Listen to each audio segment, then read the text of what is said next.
할렐루야. 오늘도 말씀과 함께하는 여러분을 주님의 이름으로 축복합니다. 오늘 말씀은 창세기 27장 46절부터 28장 22절까지입니다.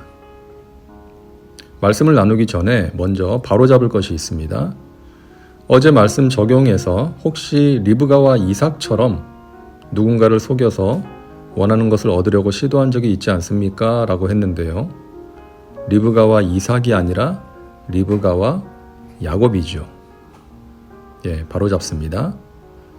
앞으로 실수가 없도록 더 꼼꼼하게 살피도록 하겠습니다. 오늘의 말씀 개요입니다. 27장 46절부터 28장 9절은 이삭이 야곱을 축복하고 라반에게 보내는 내용입니다. 리브가는 야곱을 피신시키기 위해 야곱의 결혼 문제를 남편에게 이야기합니다. 26장에서 에서가 가나안 사람인 헷 사람의 딸들과 결혼한 것이 이삭과 리브가의 근심이 되었다고 했는데요. 그래서 27장 46절을 보면 리브가는 에서가 아내로 맞이한 헷 사람의 딸들 때문에 자신이 힘들었기 때문에 야곱도 그러면 안 된다는 이유로 남편을 설득해서 야곱을 라반에게 보내게 됩니다. 그곳의 여자를 아내로 맞이하라는 것이죠. 그리고 28장 10절부터 22절은 야곱이 외삼촌이 살고 있는 밧단 아람으로 가는 도중에 꿈에서 하나님을 만나고 서원한 내용입니다. 다음은 말씀 묵상입니다. 첫 번째 묵상 포인트는 야곱을 축복하는 이삭의 모습입니다. 이삭은 야곱이 자신을 속여서 에서가 받아야 할 축복을 가로챘다는 것을 알게 되었죠. 형의 옷을 입고 매끈한 팔과 목에 염소 가죽을 붙이고 엄마가 만들어준 별미를 가지고 사냥해서 잡은 짐승으로 만든 것처럼 속여서 아버지에게 드립니다. 그리고 아버지의 질문에 거짓으로 대답을 했죠. 이게 얼마나 괘씸한 일입니까? 어떻게 내 아들이 나에게 이럴 수가 있나? 내가 이런 놈을 힘들게 키운 건가? 이런 생각이 들 수 있는 것이죠. 그러나 이삭은 야곱에게 화를 내거나 다시는 보지 않겠다고 하며 쫓아낸 것이 아니라 야곱을 불러서 축복합니다. 이방 여인과 결혼하지 말고 외삼촌에게 가서 외삼촌의 딸 중에서 아내를 맞이하라고 말합니다. 이것은 이삭 자신이 그랬듯이 아버지가 종을 시켜서 당시에 살고 있던 가나안에서가 아닌 고향에 가서 자신의 배필을 찾은 것처럼 이방 여인과 결혼한 에서가 아닌 야곱이 하나님께서 아브라함과 맺은 언약의 계승자가 되는 것을 의미합니다. 그리고 야곱을 축복합니다.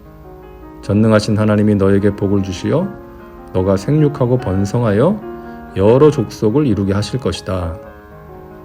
그로 인해 이스라엘 지파가 형성되는 것이죠. 그리고 하나님께서 아브라함에게 약속하신 복, 약속하신 땅을 너와 너의 자손에게 주시기를 원한다라고 축복합니다. 이삭은 자신은 관습에 따라 장자인 에서를 축복하려고 했지만 하나님의 뜻은 아버지 아브라함에게 주신 약속이 자신을 거쳐 야곱에게 계승되는 것임을 알고 그렇게 야곱을 축복했던 것입니다. 두 번째 묵상 포인트는 야곱이 하나님을 만나는 장면입니다. 야곱은 아버지의 집을 떠나 밧단 아람으로 가는 도중에 꿈을 통해 하나님을 만납니다. 부모를 통해서 하나님을 알고 있었지만 이제야 비로소 하나님을 직접 만나고 말씀을 받은 것입니다.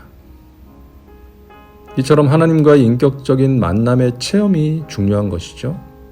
형식적으로 신앙생활을 하는 것이 아니라 하나님과의 만남을 통해 하나님이 어떤 분이신지 알아야 합니다.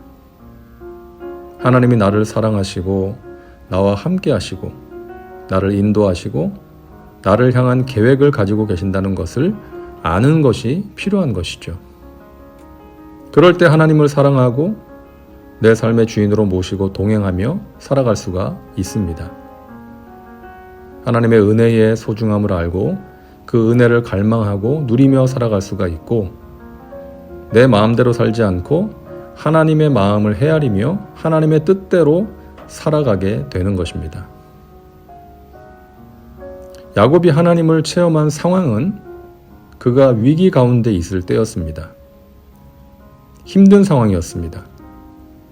아버지를 속여서 형의 축복을 가로챈으로써 형의 분노를 샀고, 형이 자신을 죽이려고 하는 불안과 두려움 속에서 도망을 가는 신세가 되었습니다. 집과 부모를 떠나서 혼자서 먼 길을 가야 합니다. 가다가 몸이 아프거나 짐승이나 도적의 공격을 받으면 도와주고 보호해줄 사람은 없습니다. 언제 어떻게 될지 모르는 상황이죠.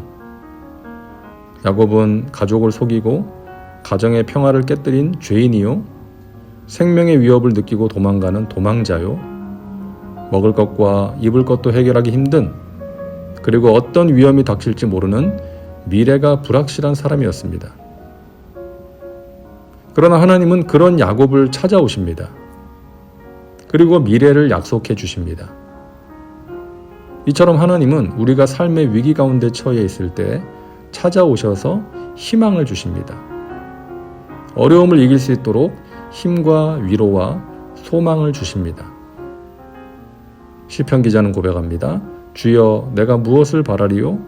나의 소망은 주께 있나이다. 인생의 위기는 하나님을 만날 수 있는 기회이기도 합니다. 고난을 통과하면서 나를 찾아오시는 하나님을 만나고 하나님이 주시는 은혜를 체험하고, 나의 소망은 오직 주님께 있다는 고백을 가지고 살아가게 되는 것입니다. 다음은 말씀 적용입니다. 이삭이 그랬던 것처럼 자녀가 실망스럽고 화가 난다 할지라도 자녀를 향한 하나님의 뜻과 계획이 이루어질 것을 믿고 자녀를 축복해야 합니다. 자녀를 향한 마음과 말을 점검해 보시기 바랍니다. 코로나19로 인해 어려운 상황에서 주여, 내가 무엇을 바라리요? 나의 소망은 주께 있나이다. 이런 마음으로 우리가 간절하게 기도해야겠습니다.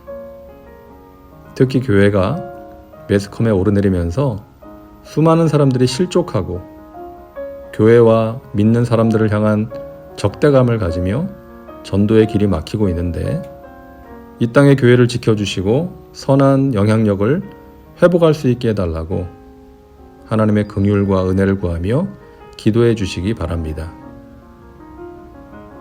이제 기도합니다. 사랑과 은혜가 풍성하신 하나님, 오늘도 말씀과 함께 살게 하시니 감사합니다. 우리 자신이, 그리고 우리의 사랑하는 자녀들이 혼탁하고 어지러운 세상에서 믿음을 지킬 수 있도록 도와주시옵소서. 하나님과의 개인적인 만남, 인격적인 만남의 체험을 통하여 하나님과의 온전한 관계 속에서 살아가게 하여 주옵소서.